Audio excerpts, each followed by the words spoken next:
ये केस एक छोटी सी यूरोपियन कंट्री के एक होटल का है।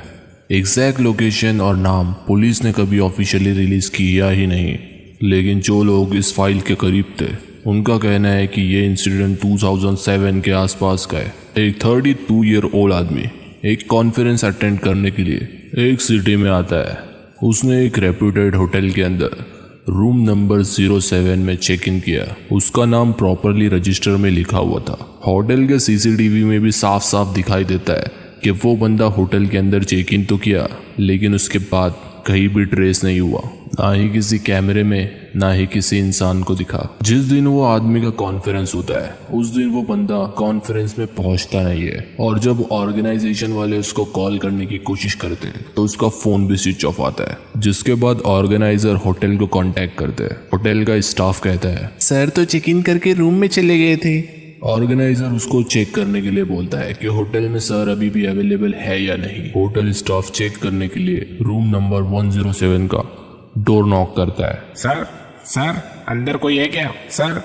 लेकिन अंदर से कोई जवाब नहीं आता है। जिसके बाद स्टाफ को थोड़ा सा शक होता है। रूम ओपन करने के लिए मास्टर की लाई गई और रूम ओपन किया गया। जैसे ही स्टाफ रूम के अंदर घुसता है वो देखकर शॉक हो जाता है। जैसे ही स्टाफ ने रूम खोला उसने देखा कि रूम एकदम एम्प्टी है।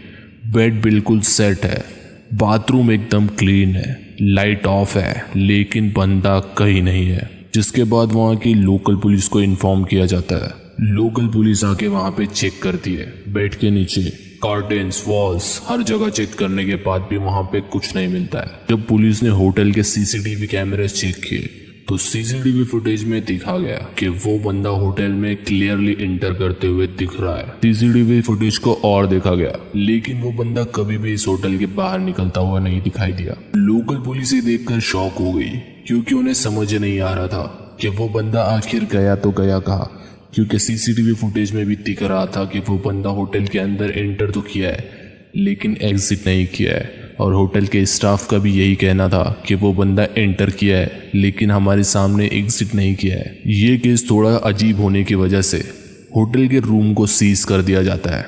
लोकल पुलिस इस केस पर बार बार इन्वेस्टिगेशन कर रही थी, क्योंकि उन्हें समझ ही नहीं आ रहा था वो बंदा गया तो गया कहाँ। 3 बार इन्वेस्टिगेशन टीम ने चेक किया, हर बार रिजल्ट सेम था, रूम एम्प्टी।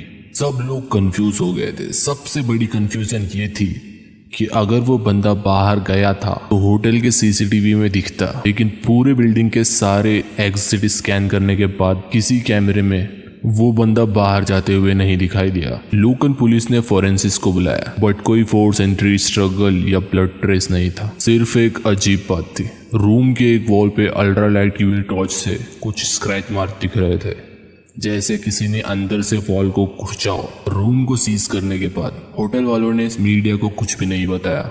रूम सीज करने के तीसरे दिन सुबह कुछ ऐसा होता है जो किसी ने एक्सपेक्ट भी नहीं किया था। एक junior cop routine cross check करने के लिए रूम नंबर 107 में गया।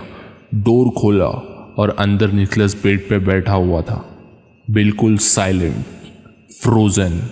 उसकी आंखें खुली थी और वो एक कोने की तरफ कंटिन्यूअसली देख रहा था। कॉप ने तुरंत बैकअप बुलाया, डॉक्टर आए, निकलेस को हॉस्पिटल ले गए। उसका फिजिकल हेल्थ बिल्कुल ठीक था, लेकिन एक्सट्रीम डिहाइड्रेशन था, जैसे वो कॉन्फाइंड जगह में छुपा हो। निकलेस की कंडीशन ऐसी थी कि वो कुछ बोल ही नहीं पा रहा था, बस उसके मुंह से एक ही लफ्ज निकल रहा था, मैं वहां था, मैं बेड के नीचे था, मेरे साथ वहां पे कुछ था। I was there. I was under the bed. Something was there with me. जब डॉक्टर्स ने नेकलेस के हाथ देखे तो उस पे हल्की स्क्रैचेस थे, जैसे कि उसने किसी चीज को पकड़ने या रोकने की कोशिश की हो। पुलिस ने दोबारा रूम इन्वेस्टिगेट किया, बेड के फ्रेम को पूरी तरह डिसमेंटल किया।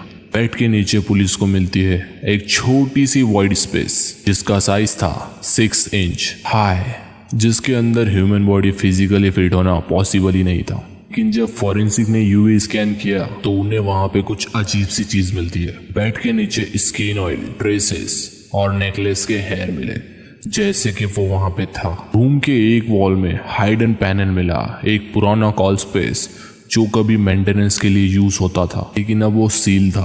वो ओपन मिला। अंदर एक पुराना टॉर्न ब्लैंकेट था, लेकिन वहाँ किसी और के होने का कोई साइन नहीं था। होटल मैनेजर ने कॉन्फिडेंटली पुलिस को एक और केस मेंशन किया। 4 साल पहले रूम नंबर 107 से एक और गेस्ट गायब हुआ था, जो कभी वापस नहीं मिला। ऑफिशियल रिकॉर्ड में दोनों केसेस को अनएक्सप्लेन्ड डिसअपीयरिंग विद सडन रीअपीयरेंस बोला गया, लेकिन लोग इसे वैनिशिंग रूम कहते हैं। जिसके बाद निकोलस को डिस्चार्ज कर दिया गया, लेकिन उसने कभी पब्लिक में बात नहीं की। उसका लिंकेज डीएक्टिवेट हो गया। कई लोग कहते हैं उसने आइडेंटिटी चेंज कर ली। और सच क्या था? क्या उस रूम में कोई प्रेजेंस थी? क्या वो किसी अल्टरनेट डायमेंशन में था, या कुछ साइकोलॉजी ब्रेकडाउन था जिसमें रियलिटी और इमेजिनेशन भूल गई थी? कोई नहीं जानता। कुछ सालों बाद उस केस को सबने भुला दिया, बस इतना याद रखा जाता है, उसके बाद रूम नंबर 107 को कभी किसी गेस्ट को नहीं दिया गया।